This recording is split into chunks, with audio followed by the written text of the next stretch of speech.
FM 95 radio 1 પર તમારી સાથે હું છું પૂજા. વાચિકમમાં આ અઠવાડિયે આપના માટે વાંચી રહી છું સુરેશ જોશીની જાણીતી વાર્તા થીગડું. અત્યાર સુધી આપણે થીગડુંમાં જોયું કે પ્રભાશંકર એમની સ્વર્ગવાસી પત્ની પાર્વતીને યાદ કરી અને મનોમન સંવાદો કરી રહ્યા છે. પાર્વતી વગરનું પોતાનું જીવન કેટલું અધૂરું છે એનો ક્ષણે ક્ષણ પ્રભાશંકરને અહેસાસ થઈ રહ્યો છે. હવે આગળ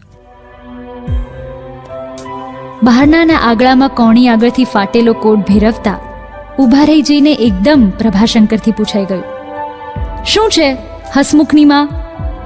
પણ પેલો તપખીરનો સડાકો ને મકુજેનો ટહુકો સંભળાયા નહીં એટલે પ્રભાશંકર એકલા જ બોલવા લાગ્યા. શું છે? કોટ ફાટ્યો છે એમ જ કહેવું છે ને? તે શું થીગડું મારું? પણ સોય દોરો ક્યાં છે? હાથ મસળતા પ્રભાશંકર એમને એમ જ ઊભા રહી ગયા. પછી જાણે પાર્વતીનો નાખુશ થયેલો ચહેરો જોયો હોય તેમ બોલ્યા, પણ તું જ કહે ને, હું શું કરું? વહુને મારાથી વારે વારે કહેવાતું નથી. વારું થીગડું મારું છું, પછી છે કંઈ? થીગડું શબ્દ ચારેક વાર ફરીને બોલ્યા ને એમને વળી યાદ આવ્યું. એક સાથે 3-4 વર્ષ નબળા ગયા. ઘર ખોરડા આગમાં બળી ગયા. જમીન તો તસુ સરખીએ હતી નહીં. બાપ ઘામોટું કરતા, બહેનોને પરણાવવાની.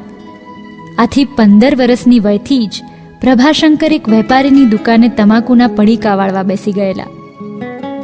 વર્નાક્યુલર ફાઇનલ તો પાસ કરેલી એટલે 5 વર્ષ રાહ જોયા પછી આખરે બહુ દૂરના અજાણ્યા ગામમાં 15 રૂપિયાની પ્રાથમિક શાળાના શિક્ષકની નોકરી મળી ગઈ. ઘર ખર્ચ, બહેનોના લગ્ન આ બધું ઉપાડતા 35 તો થઈ ગયા. આખરે પ્રભાશંકરને પરણવાની અનુકૂળતા થઈ. પરણ્યા પછી આણું કરવા સાસરે ગયા ત્યારે પાર્વતી જોડે જે વાત થઈ તે એમને યાદ આવી. એમણે કહેલું, મારી તો ઉંમર મોટી થઈ, સંસારનો ઢસરડો કરતા મારો રસ તો બધો સુકાઈ ગયો. તને મારી જોડે ફાવશે? પાર્વતીએ એની સખીએ શીખવેલો જવાબ આપ્યો હતો, તમે જ મારે મન બધું છો, પછી મારે બીજા કશાની શી જરૂર?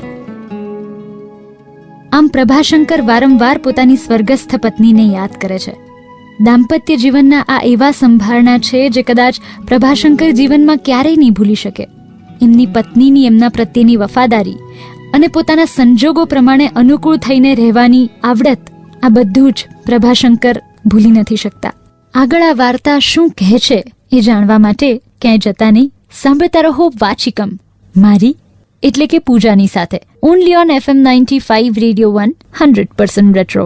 FM 95 રેડિયો 1 ટ્યુન ઇન કર્યું છે તમે. તમારી સાથે હું છું પૂજા અને વાચિકમમાં આ અઠવાડિયે હું વાંચી રહી છું સુરેશ જોશીની ખૂબ જાણીતી વાર્તા થીગડું. સફળ દાંપત્ય જીવનનો મતલબ સમજાવતી આ વાર્તા થીગડું, જેનો મર્મ છે કે પત્ની પતિની દરેક પરિસ્થિતિઓને ઢાંકી લે છે અને એક ગાડાના 2 પૈડા બની કેવી રીતે પોતાનો ઘર સંસાર દરેક પરિસ્થિતિમાં આગળ ચલાવે છે એનું માર્મિક વર્ણન છે. આ વાતમાં અત્યાર સુધી આપણે જોયું કે પ્રભાશંકર એમની સ્વર્ગસ્થ પત્ની પાર્વતી ને વારંવાર યાદ કર્યા કરે છે. પ્રભાશંકર યાદ કરી રહ્યા છે એમની પહેલી મુલાકાત, જ્યારે આણું કરવા માટે એ પાર્વતીના ઘરે ગયેલા અને ત્યારે એમની પાર્વતી સાથે પહેલી વાત થઈ હતી. હવે આગળ પરણ્યા પછી આણું કરવા સાસરે ગયા ત્યારે પ્રભાશંકરની પાર્વતી જોડે જે વાત થઈ તે એમને યાદ આવી. એમણે કહેલું, મારી તો ઉંમર મોટી થઈ ગઈ, સંસારનો ઢસરડો કરતા મારો રસ તો બધો સુકાઈ ગયો. તને મારી જોડે ફાવશે? ત્યારે પાર્વતીએ એની સખીએ શીખવેલો જવાબ આપ્યો હતો, તમે જ મારે મન બધું છો, પછી મારે બીજા કશાની શી જરૂર? એ વખતે પ્રભાશંકરે ઉમેરેલું, પણ અમારા ઘરમાં તો એક સાંધિએ ત્યાં 13 તૂટે એવો ઘાટ છે. સંસાર ભોગવવા કરતા થીગડા મારવાનું જ તારે કામ કરવું પડશે. પાર્વતીએ ઉલટભેર કહેલું, વારું, તમે કહેશો તેટલા થીગડા મારી આપીશ. થીગડા મારતા હું નહીં થાકું. પણ આજે એ ક્યાં છે?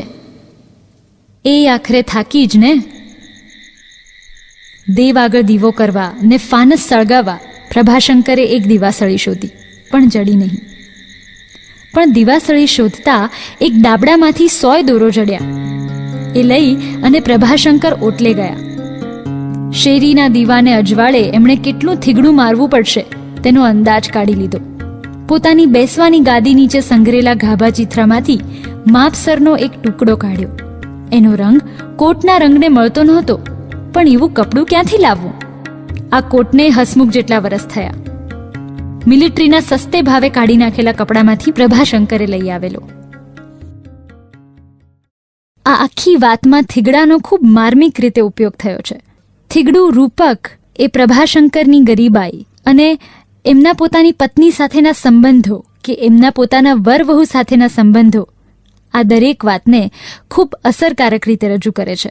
આ વાર્તા આગળ કઈ તરફ જાય છે એ જાણવા માટે સાંભળતા રહો FM 95 રેડિયો 1 પર વાચિકમ. તમારી સાથે હું છું પૂજા.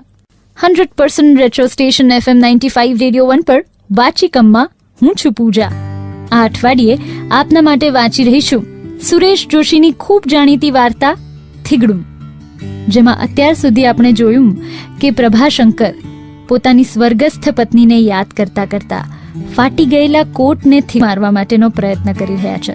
એમને દીવો કરવા માટે દીવાસળી શોધતા શોધતા એક દાબડીમાંથી સોય દોરો મળ્યો છે અને હવે એ સોય દોરાના સથવારે એ પોતાનો કોટ સાંધવાની તજવીજમાં છે. હવે આગળ. દીવાને અજવાળે પ્રભાશંકરે આંખ ઠેરવી અને સોયમાં દોરો પરોવવાનો પ્રયત્ન કર્યો. દોરીને થૂંકથી ભીની કરીને છેડે વળ ચઢાવ્યો. ઘણા પ્રયત્નો કર્યા, પણ સોયનું નાકું દેખાય તો ને. એટલામાં શેરીના દીવા આગળ રમતા એક કિશોરની એ તરફ નજર ગઈ. થોડી વાર સુધી તો એણે પ્રભાશંકરના નિષ્ફળ પ્રયત્નોને કુતૂહલથી જોયા કર્યા. પછી એ પાસે આવીને બેઠો અને ભીતના પોપડા ઉખેડતો ઉખેડતો પ્રભાશંકરના પ્રયત્નોને જોઈ રહ્યો. પ્રભાશંકરનું એના તરફ ધ્યાન ગયું એટલે એમણે કહ્યું, કોણ છો બેટા? દયાશંકરનો મનુ કે? પેલા કિશોરે કહ્યું, હા દાદા. કિશોરના માનવાચક સંબોધનથી પ્રોત્સાહન પામીને પ્રભાશંકરે કહ્યું, ભાઈ મને જરા આ સોયમાં દોરો પોરવી આપો ને. મનુએ કહ્યું, દાદા એક શરત, તમારે મને વાર્તા કહેવી પડશે. પ્રભાશંકર હસીને બોલ્યા, વાતો તો તારા દાદીને કહેતા આવડતી હતી, હું તો... અને એમને વચ્ચેથી ઝટકાવીને મનુ બોલ્યો, ના દાદા, એમ બહાનું કાઢો તે નહીં ચાલે. દાદીએ તમને તો ઘણી બધી વાતો સંભળાવી હશે ને, એમાંથી એક તો કહો. પ્રભાશંકર હાર્યા. એમણે કહ્યું, વારું, તું દોરો પરોવી આપ એટલે વાર્તા કહું. પ્રભાશંકર મનુને વાર્તા કહેવા તૈયાર તો થયા છે, પણ એ વાર્તા શું હશે? આપણી વાર્તાનું શીર્ષક થીગડું છે. મને લાગે છે કે જે વાર્તા છે એ આ થીગડુંની આસપાસ જ કંઈક હશે, કારણ કે એ થીગડું એ તો માર્મિક શબ્દ પ્રયોગ છે જે કદાચ તમારા અને મારા જીવનને પણ એટલો જ લાગુ પડતો હશે. આ વાર્તા શું છે તે જાણવા માટે આવતીકાલે સાંભળવાનું ચૂકતા નહીં. 3 થી 4 મારી એટલે કે પૂજાની સાથે વાચિકમ, only on FM 95 radio 1 100% retro.